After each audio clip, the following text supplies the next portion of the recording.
Hello friends, कैसे हैं आप सभी लोग। स्वागत है आपका आपके अपने यूट्यूब चैनल 4G रैंकर पर। दोस्तों, आज मैं लेकर आया हूं ग्रामीण परिवेश से संबंधित महत्वपूर्ण क्वेश्चन जो आने वाली लेखपाल की परीक्षा के लिए बेहद महत्वपूर्ण है। तो वीडियो शुरू करने से पहले जो मेरे यूट्यूब चैनल पर नए हैं वो प्लीज़ मेरे यूट्यूब चैनल को सब्सक्राइब करें, और यदि वीडियो आपको पसंद आए तो वीडियो को लाइक और शेयर करें। तो चलिए शुरू करते हैं। उत्तर प्रदेश में विकेंद्रित नियोजन प्रणाली कब शुरू की गई है। तो उत्तर प्रदेश में जो विकेंद्रित नियोजन प्रणाली शुरुआत की गई थी ये आपकी 1982-83 में की गई थी। इसका राइट आंसर ए हो जाएगा। अगला क्वेश्चन आता है छठा, काशीराम अल्पसंख्यक रोजगार योजना कब प्रारंभ की गई थी। तो काशीराम अल्पसंख्यक योजना जो शुरू की गई थी ये 2009 में की गई थी। इसका राइट आंसर सी हो जाएगा। वेरी वेरी इंपॉर्टेंट है। सातवां क्वेश्चन आता है, उत्तर प्रदेश में नियोजन की कितनी स्तरीय प्रणाली लागू है। तो नियोजन की उत्तर प्रदेश में 4 तरह की प्रणाली लागू हैं, 4 स्तरीय है। आठवां क्वेश्चन है, राज्य में अंशदायी पेंशन योजना कब शुरू की गई थी। तो राज्य में अंशदायी पेंशन योजना की जो शुरुआत की गई थी ये की गई थी देखिए 2005 में। इसका राइट आंसर बी हो जाएगा। अगला क्वेश्चन आता है 9, रोजगार कार्यालयों की स्थापना कब से हुई। तो उत्तर प्रदेश में रोजगार कार्यालयों की जो स्थापना की गई थी ये 1945 से की गई थी। इसका राइट आंसर सी हो जाएगा। 10वां क्वेश्चन आता है, उत्तर प्रदेश में समाज कल्याण विभाग की स्थापना कब की गई थी। वेरी वेरी इंपॉर्टेंट है। उत्तर प्रदेश में समाज कल्याण विभाग की स्थापना 1955 में की गई थी। इसका राइट आंसर ए हो जाएगा। 11वां क्वेश्चन आता है, उत्तर प्रदेश समाज कल्याण निर्माण निगम की स्थापना कब की गई थी। तो उत्तर प्रदेश में समाज कल्याण निर्माण निगम की जो स्थापना की गई थी ये 1976 में की गई थी, जबकि समाज कल्याण विभाग आपका 1955 में बनाया गया था। 12वां क्वेश्चन आता है, उत्तर प्रदेश सरकार द्वारा बांटे गए लैपटॉप किस कंपनी से खरीदे गए थे। तो ये HP कंपनी से खरीदे गए थे। इसका राइट आंसर डी हो जाएगा। 13वां क्वेश्चन आता है, उत्तर प्रदेश सरकार द्वारा बांटे गए लैपटॉप में किस भाषा में टाइप करने की सुविधा नहीं है। तो अरबी भाषा की इसमें सुविधा नहीं दी गई है। अगला क्वेश्चन आता है, देखिए जसराना नवीन नहर परियोजना से कौन सा जिला लाभान्वित होता है। तो जसराना नहर परियोजना से फिरोजाबाद को लाभान्वित किया जाता है। इसका राइट आंसर सी हो जाएगा।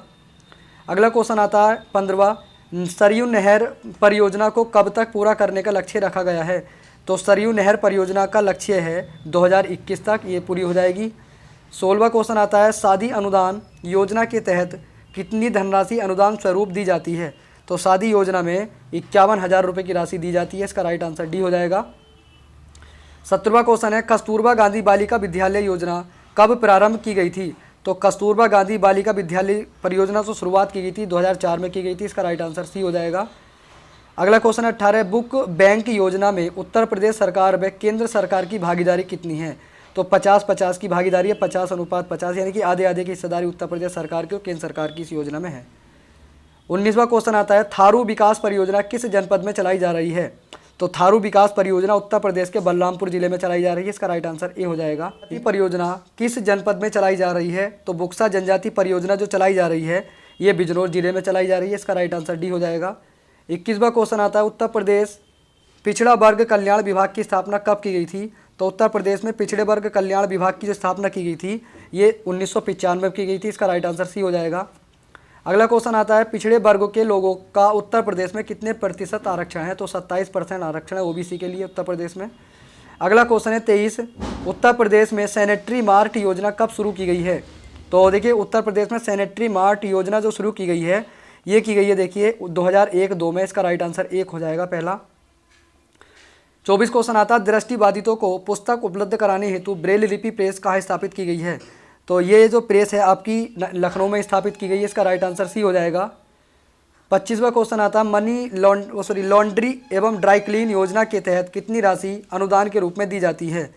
तो इस योजना में 10,000 रुपये की राशि अनुदान में दी जाती है। इसका राइट आंसर ए हो जाएगा।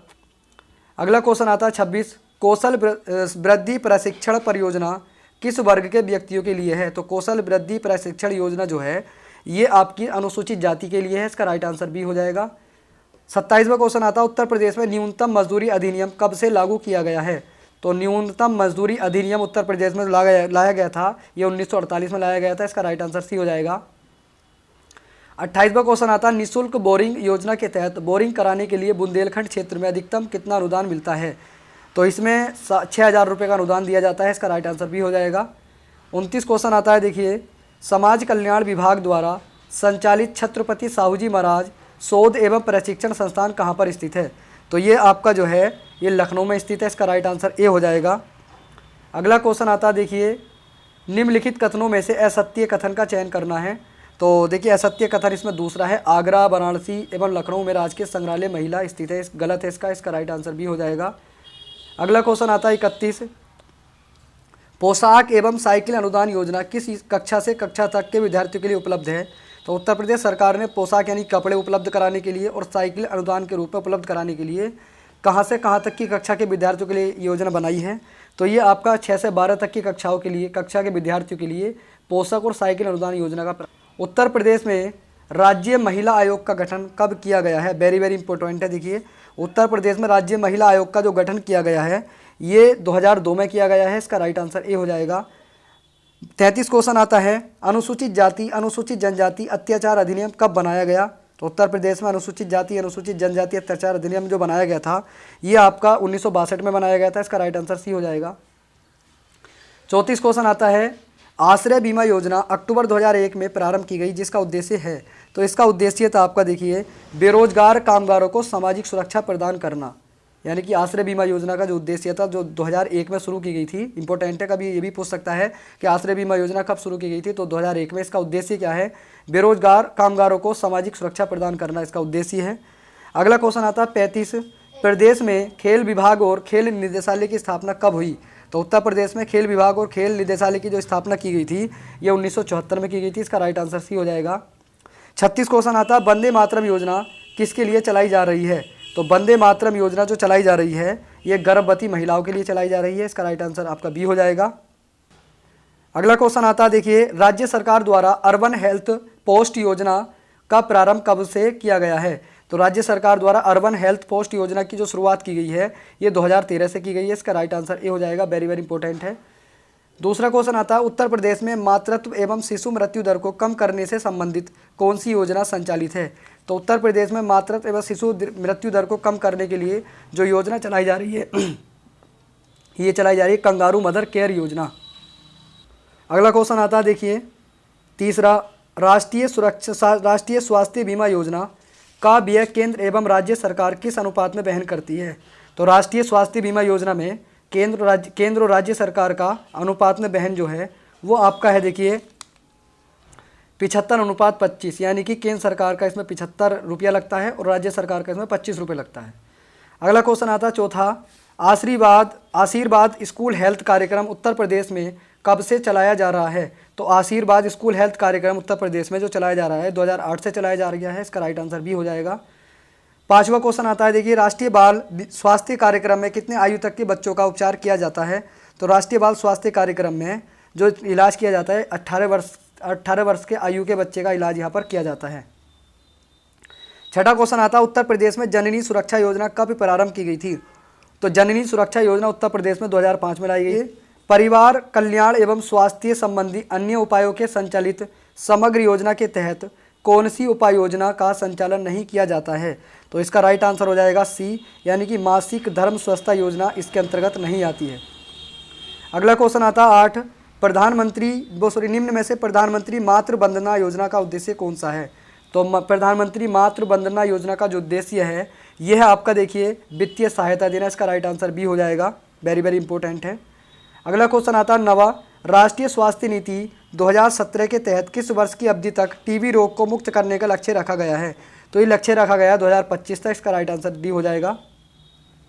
10वां क्वेश्चन आता है, निम्न में से कौन परिवार कल्याण एवं स्वास्थ्य संबंधी अन्य उपायों के लिए समग्र योजना के उद्देश्य हैं? तो इसके उद्देश्य जो हैं ये आपके उपरोक्त सभी, यानी कि परिवार नियोजन में सहायता करना इसका उद्देश्य है, जनसंख्या स्थिरता को प्राप्त करना इसका उद्देश्य है, माता के लिए बेहतर स्वास्थ्य सेवा सुनिश्चित करना ये भी इस योजना का उद्देश्य है। तो इसका राइट आंसर डी हो जाएगा। 11वां क्वेश्चन आता है, आयुष्मान भारत प्रधानमंत्री जन आरोग्य योजना के तहत द्वितीयक तथा तृतीयक स्वास्थ्य देखभाल हेतु प्रत्येक परिवार को कितने रुपए तक की चिकित्सा सुविधा प्रदान करने का प्रावधान है? तो देखिए इसका राइट आंसर हो जाएगा 5 लाख रुपए तक की सुविधा प्रदान करने का इसमें प्रावधान है। अगला क्वेश्चन आता है 12, निम्न में से कौन राष्ट्रीय ग्रामीण स्वास्थ्य मिशन के उद्देश्य नहीं है? तो इसका राइट आंसर हो जाएगा देखिए बी, जनसांख्यिकी को बढ़ावा देना इसका उद्देश्य नहीं है। अगला क्वेश्चन आता है 13, निम्न में से कौन राष्ट्रीय ग्रामीण स्वास्थ्य मिशन के लक्ष्य नहीं है? तो राष्ट्रीय ग्रामीण स्वास्थ्य मिशन का लक्ष्य नहीं है इसमें डेंगू मृत्यु दर को 2010 तक समाप्त करना इसका उद्देश्य नहीं है, जबकि कुल प्रजनन दर को 2.1 करना है। कालाजार मृत्यु दर को 2010 तक समाप्त करना है और फाइलेरिया को 2015 तक समाप्त करना है, जबकि ये इसका लक्ष्य नहीं है। अगला क्वेश्चन आता है 14वां, निम्न में से कौन सामुदायिक विकास योजना के प्रमुख उद्देश्यों में से शामिल था। तो सामुदायिक विकास योजना का जो उद्देश्य है, तो इसमें देखिए उपरोक्त सभी इसका उद्देश्य है। ग्रामीणों का सर्वांगीण विकास इसका उद्देश्य है, ग्रामीणों के मानसिक दृष्टिकोण में बदलाव लाना इसका उद्देश्य है, और व्यक्तित्व विकास करना भी इसका उद्देश्य है। 15वां क्वेश्चन आता है, निम्नलिखित में से कब कंगारू मदर केयर योजना की शुरुआत की गई है। तो कंगारू मदर योजना की जो शुरुआत की गई है ये मई 2016 में की गई है। इसका राइट आंसर ए हो जाएगा। अगला क्वेश्चन आता है, देखिए 16वां क्वेश्चन है, किलकारी योजना की शुरुआत किस वर्ष की गई थी। तो किलकारी योजना की जो शुरुआत की गई थी उत्तर प्रदेश में, ये 2016 में की गई थी। इसका राइट आंसर ए हो जाएगा। अगला क्वेश्चन आता है, देखिए 17वां, राष्ट्रीय पोषण अभियान के तहत किस वर्ष तक को कुपोषण मुक्त भारत का निर्माण करना है। तो भारत को कुपोषण मुक्त बनाने का जो लक्ष्य रखा गया है ये आपका 2022 तक रखा गया है। इसका राइट आंसर ए हो जाएगा। अगला क्वेश्चन आता है 18वां, सुरक्षित मातृत्व आश्वासन सुमन योजना को किस वर्ष प्रारंभ किया गया है। तो इस योजना को जो प्रारंभ किया गया था ये 10 अक्टूबर 2019 को किया गया था। वेरी वेरी इंपॉर्टेंट है। अगला क्वेश्चन आता है 19, प्रधानमंत्री सुरक्षित मातृत्व अभियान के तहत महीने की किस तारीख को सभी गर्भवती महिलाओं के सार्वभौमिक तौर गुणवत्ता युक्त जांच कराई जाती है। तो ये जो जांच कराई जाती है ये 9 तारीख, प्रत्येक महीने की 2 तारीख को ऐसा कराया जाता है। अगला क्वेश्चन आता है, देखिए 20 क्वेश्चन आता है, निम्न में से कौन जन औषधि योजना के संबंध में सही है। तो जन औषधि योजना के संबंध में जो सही है वो जेनेटिक दवाएं उपलब्ध कराना, इसका राइट आंसर हो जाएगा बी। अगला क्वेश्चन आता है 21, मिशन इंद्रधनुष टीकाकरण कार्यक्रम योजना की शुरुआत किस वर्ष की गई थी। तो टीकाकरण इंद्रधनुष टीकाकरण की जो शुरुआत की गई थी ये की गई थी 2014 में। इसका राइट आंसर सी हो जाएगा। वेरी वेरी इंपॉर्टेंट है। अगला क्वेश्चन आता है, देखिए 22वां क्वेश्चन है, प्रधानमंत्री मातृ वंदना योजना के तहत गर्भवती या स्तनपान कराने वाली महिला को कितने रुपए की वित्तीय सहायता प्रदान की जाती है। तो ये जो प्रदान की जाती है ये 6,000 रुपये प्रति महीना प्रदान किए जाते हैं।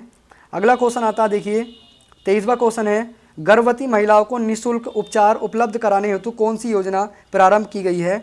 तो देखिए वंदे मातरम योजना शुरू की गई है। इसका राइट आंसर आपका सी हो जाएगा। अगला क्वेश्चन आता है 24, निम्नलिखित में से कब उत्तर प्रदेश में कन्या सुमंगला योजना की शुरुआत की गई है। तो कन्या सुमंगला योजना की जो शुरुआत की गई है ये 2019 में की गई है। इसका राइट आंसर सी हो जाएगा। अगला क्वेश्चन आता है 25, राज्य स्वास्थ्य सूचकांक 2019 की रिपोर्ट में स्वास्थ्य के क्षेत्र में भारत का कौन सा राज्य सर्वोच्च स्थान पर है। तो इसमें जो है आपका केरल पहले स्थान पर आता है। इसका राइट आंसर सी हो जाएगा। अगला क्वेश्चन आता है, देखिए ग्रामीण क्षेत्रों में वित्तीय समावेशन के लिए ग्रामीण क्षेत्रों में वित्तीय समावेशन के क्षेत्र में निम्न में से कौन कार्य कर रहे हैं। तो इनमें जो कार्य कर रहे हैं तो इसका राइट आंसर हो जाएगा। देखिए अगला क्वेश्चन आता है, देखिए 5वें नंबर का, ग्रामीण क्षेत्रों में वित्तीय समावेशन के क्षेत्र में निम्न में से कौन से निम्न कार्य कर रहे हैं। तो इसका राइट आंसर हो जाएगा, देखिए 5 का राइट आंसर है डी। ये सभी इसमें काम कर रहे हैं, स्वास्थ्य सहायता समूह, राज्य सरकार के वित्तीय संगठन, व्यवसाय प्रतिनिधि। अगला क्वेश्चन आता है, देखिए 6ठे नंबर पे, ग्रामीण सामाजिक विकास के लिए किन क्षेत्रों में विकास आवश्यक है। तो इसका राइट आंसर हो जाएगा, देखिए डी। ये सभी पर, यानी कि स्वास्थ्य में भी विकास करना चाहिए। तो इसका राइट आंसर आपका डी हो जाएगा। देखिए ग्रामीण समाज के लिए स्वास्थ्य में भी आपका विकास होना चाहिए, पेयजल में भी और शिक्षा में भी। अगला क्वेश्चन आता है, देखिए 7, हेरल्ड जेपी का ग्रामीण वर्गीकरण कौन सा है। तो हेरल्ड का जो ग्रामीण वर्गीकरण है ये आपका उपरोक्त सभी है। अर्धस्थायी गांव भी इसके अंतर्गत आते हैं, संक्रमणशील कृषक गांव भी और स्थायी कृषक गांव भी। अगला क्वेश्चन आता है 8, निम्न में से कौन ग्रामीण समाज के विकास व परिवर्तन को अभिव्यक्त करता है। तो ये जो करता है उपरोक्त सभी करता है। जाति विशेष की प्रभुता में कमी, परिवार के मूल कार्यों व आदर्शों में बदलाव और ऊंच नीच की भावना। इसका राइट आंसर आपका डी हो जाएगा, सभी। अगला क्वेश्चन आता है 9वें नंबर का, ग्रामीण संस्कृति की विशेषताओं में किन कलाओं का प्रमुख स्थान है। तो इसमें जो प्रमुख स्थान है ग्रामीण कलाओं का और सौंदर्य यानी कि प्राकृतिक सौंदर्यता का, दोनों का इसमें योगदान है। अगला क्वेश्चन आता है 10, निम्न में से कौन ग्रामीण सामाजिक विकास में सहायक हो सकता है। तो ग्रामीण विकास में जो सहायक हो सकता है ये सभी हो सकते हैं। रोजगार सृजन भी, कृषि उत्पादन वृद्धि और संचार सुविधाओं का विकास भी, ये किसी भी ग्रामीण समाज के विकास में सहायक हो सकते हैं। अगला क्वेश्चन आता है 11वां, कृषि समाज में परिवार की भूमिका किस रूप में पाई जाती है? तो कृषि समाज में जो परिवार की भूमिका पाई जाती है ये उपरोक्त सभी यानी कि ये सभी में पाई जाती है, प्रजनन इकाई के रूप में भी, बाल पोषण इकाई के रूप में भी और आर्थिक इकाई के रूप में भी। तो इसका राइट आंसर डी हो जाएगा। 12वां क्वेश्चन आता है, एक ग्रामीण समाज दूसरे ग्रामीण समाज से कैसे भिन्न होता है? तो ये आपका देखिए उपरोक्त सभी के आधार पर होता है, भौगोलिक दशा के आधार पर भी, रीति रिवाजों के आधार पर भी और परंपरा के आधार पर भी अलग होता है। अगला क्वेश्चन आता है 13, पर्यवेक्षी कृषक वह होता है जो श्रमिकों से काश्त करवाता है, उसको पर्यवेक्षक कृषक कहते हैं। इसका राइट आंसर सी हो जाएगा। अगला क्वेश्चन आता है 14, ग्रामीण विकास के लिए किसके द्वारा योजनाएं चलाई जाती हैं?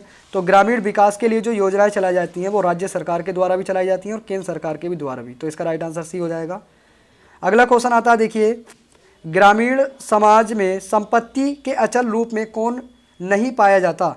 तो ग्रामीण समाज में संपत्ति के अचल के रूप में जो नहीं पाया जाता है ये आभूषण नहीं पाए जाते हैं। इसका राइट आंसर ए हो जाएगा। 16 नंबर आता है, निम्न में से कौन सा कथन जनजातीय समाज के संबंध में सही नहीं है? तो देखिए इसका राइट आंसर आपका हो जाएगा बी, समाज का आकार बड़ा, ये इसके संबंध में नहीं आता है। 17वां क्वेश्चन आता है, जनजातीय समाज की आर्थिक संरचना के संबंध में कौन सा कथन गलत है? तो इसका राइट आंसर सी हो जाएगा, व्यक्तिगत संपत्ति इकट्ठा करना ये गलत है।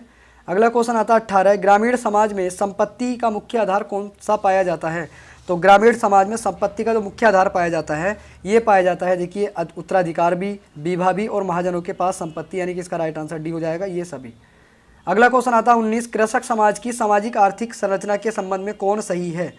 तो इसमें जो सही है ये सभी सही हैं, सादगीपूर्ण जीवन, एकता की भावना, परिवार की भूमिका, ये सभी इसमें सही होते हैं। अगला क्वेश्चन आता है, समाज के ग्रामीण कारीगरों में से कौन लकड़ी के हल का निर्माण करता है? तो लकड़ी के हल का निर्माण बढ़ई करता है। इसका राइट आंसर ए हो जाएगा। अगला क्वेश्चन है देखिए, निम्नलिखित में से किसने ज्वाइंट फैमिली इन इंडिया नामक पुस्तक लिखी है? तो ज्वाइंट फैमिली इन इंडिया नामक जो पुस्तक लिखी गई है ये IP देसाई के द्वारा लिखी गई। इसका राइट आंसर सी हो जाएगा। 22 क्वेश्चन आता है, निम्न में से कौन सा ग्रामीण परिवार में परिवर्तन का मुख्य कारण है? तो इसका राइट आंसर हो जाएगा उपरोक्त सभी इसके कारण है, शिक्षा का विकास, औद्योगिकरण और व्यक्तिवादी प्रवृत्ति में वृद्धि। अगला क्वेश्चन आता है 23, ग्रामीण पर्यावरण में वायु प्रदूषण होता है? तो देखिए जो वायु प्रदूषण होता है ये सभी के द्वारा होता है, उपरोक्त सभी इसका राइट आंसर है, घरेलू चूल्हों के द्वारा, धूम्रपान के द्वारा, मोटर गाड़ियों के द्वारा, उद्योग धंधे भट्टों की चिमनियों के द्वारा, सभी से होता है। 24 क्वेश्चन आता है, ग्रामीण पर्यावरण की सुरक्षा किसकी रोकथाम द्वारा की जा सकती है? तो इसकी जो सुरक्षा की जाती है ये की जाती है देखिए उपरोक्त सभी के द्वारा, वायु प्रदूषण की रोकथाम करके, जल प्रदूषण की रोकथाम करके और मृदा प्रदूषण की रोकथाम करके। अगला क्वेश्चन आता है देखिए 25, निम्नलिखित में से ग्रामीण समाज में सामाजिक जीवन का एक अभिन्न अंग है? तो इसका जो अभिन्न अंग है ये सभी इसके अभिन्न अंग है, ग्रामीण समाज के जनजाति विश्वास, जादू टोना, पशु एवं पेड़ों की पूजा। अगला क्वेश्चन आता है 26, जनजातीय समाज की मुख्य आर्थिक क्रिया है? तो जनजातीय समाज की जो आर्थिक मुख्य क्रिया होती है ये शिकार एवं भोजन होता है। इसका राइट आंसर सी हो जाएगा। 27 क्वेश्चन आता है, ग्रामीण समाज के आर्थिक ढांचे का आधार है? तो ग्रामीण समाज में आर्थिक ढांचे का जो अधिकार है ये अधिकार है कृषि एवं व्यवसाय। इसका राइट आंसर सी हो जाएगा। अगला क्वेश्चन आता है, समाज स्वयं एक संघ है, एक संगठन है, औपचारिक संबंधों का योग है जिसमें सहयोगी व्यक्ति परस्पर संबंध है, किसका कथन है? तो ये कथन जो है आपका ये गिडिक्सक का कथन है। इसका राइट आंसर भी हो जाएगा। 29वां क्वेश्चन आता है, ग्रामीण समाज की विशेषताओं को कितने शीर्षकों के अंतर्गत वर्गीकृत किया गया है? तो ये वर्गीकृत जो किया गया है ये 4 शीर्षकों के अंतर्गत वर्गीकृत किया गया था। इसका राइट आंसर बी हो जाएगा। अगला क्वेश्चन आता है देखिए, वर्ष 1973 में स्थायी बंदोबस्त व्यवस्था किस प्रांत में लागू नहीं की गई थी? तो ये आपकी अवध में लागू नहीं की गई थी, जबकि बिहार, बंगाल, उड़ीसा में इसको लागू कर दिया गया था 1793 में स्थायी बंदोबस्त। वेरी वेरी इंपॉर्टेंट है। दूसरा क्वेश्चन आता है, अधिया और बटाई शब्दों का प्रयोग किस अभिप्राय से किया जाता है? तो अधिया और बटाई का जो शब्द का प्रयोग किया जाता है फसलों की साझेदारी के रूप में किया जाता है। इसका राइट आंसर बी हो जाएगा। अगला क्वेश्चन आता है तीसरा, देखिए, निम्न में से कौन भूमि सुधार के उद्देश्यों में शामिल है? तो भूमि सुधार के उद्देश्यों में जो शामिल है ये उपरोक्त सभी शामिल हैं, भूमि स्वामित्व प्रदान करना, काश्तकार सुरक्षा और आर्थिक असमानताओं को दूर करना। अगला क्वेश्चन आता है चौथा, कौन सा अंग्रेज अधिकारी महलवाड़ी व्यवस्था को लागू करने का प्रस्ताव लाया था?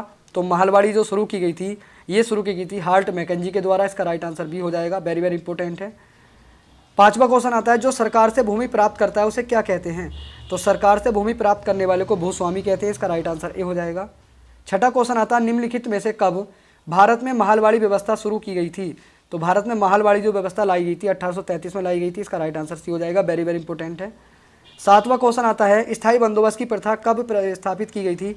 तो स्थायी बंदोबस्त जो लाया गया था, ये लाया गया था देखिए 1793 में। इसका राइट आंसर ए हो जाएगा। देखिए अगला क्वेश्चन आता है 8वां, जमींदारों के द्वारा लगान वसूल करने की स्थायी बंदोबस्त की प्रथा किसने स्थापित की थी? तो ये जो स्थापित की गई थी ये लॉर्ड कॉर्नवालिस के द्वारा स्थापित की गई थी। इसका राइट आंसर सी हो जाएगा। 9वां क्वेश्चन आता है, भारत में भूदान आंदोलन किसके द्वारा शुरू किया गया था? तो भूदान आंदोलन जो शुरू किया गया था विनोबा भावे के द्वारा शुरू किया गया था। इसका राइट आंसर भी हो जाएगा। अगला क्वेश्चन है 10, भूदान आंदोलन किस वर्ष प्रारंभ किया गया था? तो भूदान आंदोलन जो चला था ये 1951 में चला था। इसका राइट आंसर ए हो जाएगा। 11वां क्वेश्चन आता है, रैयतवाड़ी व्यवस्था कहाँ लागू की गई थी? तो रैयतवाड़ी व्यवस्था जो लागू की गई थी ये मद्रास में भी लागू की गई थी, बम्बई और असम यानी कि उपरोक्त सभी में ही लागू की गई थी।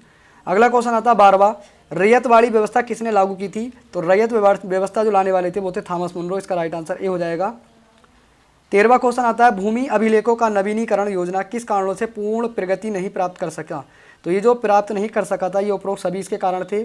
आधारित संरचना की कमी थी, प्रशासन में पारदर्शिता का अभाव था और प्रशासनिक दक्षता के इसमें अभाव पाया गया था। 14वां क्वेश्चन आता है, वर्ष 1957 में ग्राम दान आंदोलन देश के किस क्षेत्र में प्रारंभ किया गया था? तो ये किया गया था देखिए तेलंगाना में। इसका राइट आंसर आपका बी हो जाएगा। 15वां क्वेश्चन आता है, भारत में किस वर्ष रैयतवाड़ी व्यवस्था लागू की गई थी? तो रैयतवाड़ी व्यवस्था 1792 में लागू की गई थी। इसका राइट आंसर आपका ए हो जाएगा। अगला क्वेश्चन आता है 16, रैयतवाड़ी बंदोबस्त कितने वर्षों तक जारी रहा? तो रैयतवाड़ी जो बंदोबस्त था ये जारी रहा था 30 वर्षों तक। इसका राइट आंसर ए हो जाएगा। वेरी वेरी इंपॉर्टेंट है। 17वां क्वेश्चन आता है, सरकार भूमि कर कैसे निर्धारित करती है? तो सरकार जो भूमि कर निर्धारित करती है ये भूमि की उर्वरक शक्ति के आधार पर करती है। इसका राइट आंसर भी हो जाएगा। अगला क्वेश्चन आता है, सर्वप्रथम बड़ौदा में चकबंदी अधिनियम किस वर्ष पारित किया गया था? तो बड़ौदा में चकबंदी अधिनियम जो पारित किया गया था ये किया गया था 1920 में। इसका राइट आंसर भी हो जाएगा। 19 क्वेश्चन आता है, राष्ट्रीय भूमि अभिलेख आधुनिकीकरण कार्यक्रम नाम से नवीन योग्यता की शुरुआत किस वर्ष की गई थी? नवीन योजना की शुरुआत किस वर्ष की गई थी? तो ये की गई थी 2008 में। इसका राइट आंसर सी हो जाएगा।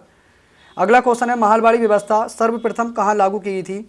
तो महलवाड़ी जो परियोजना शुरू की गई व्यवस्था लगाई गई थी सबसे पहले वो आगरा में और आपका देखिए अवध में लगाई गई थी। इसका राइट आंसर सी हो जाएगा। ए और बी। अगला क्वेश्चन आता है 21, महल का अर्थ क्या है? तो महल का अर्थ जो होता है गांव होता है। इसका राइट आंसर ए हो जाएगा। अगला क्वेश्चन है, महलवाड़ी व्यवस्था में मालगुजारी किसके द्वारा वसूल की जाती थी? तो महलवाड़ी व्यवस्था में जो मालगुजारी वसूल की जाती थी ये लंबरदार के द्वारा की जाती थी। इसका राइट आंसर भी हो जाएगा। अगला क्वेश्चन आता है 23, निम्न में से कौन सा कारक चकबंदी कार्य में प्रमुख बाधक साबित हुआ है? तो चकबंदी में जो है उपरोक्त सभी ये बाधक हुए हैं। राज्यों में चकबंदी कानून का होना, राज्यों के केवल ऐच्छिक चकबंदी पर ध्यान देना, कृषकों में पैतृक भूमि के प्रति मोह, ये सभी इसके कारण थे। अगला क्वेश्चन आता है 24, यदि कोई कृषक अपनी भूमि छोड़ देता है तो वह किसकी संयुक्त संपत्ति हो जाती है? तो ये संपत्ति हो जाती है गांव की, यानी कि गांव की इसकी संपत्ति हो जाती है।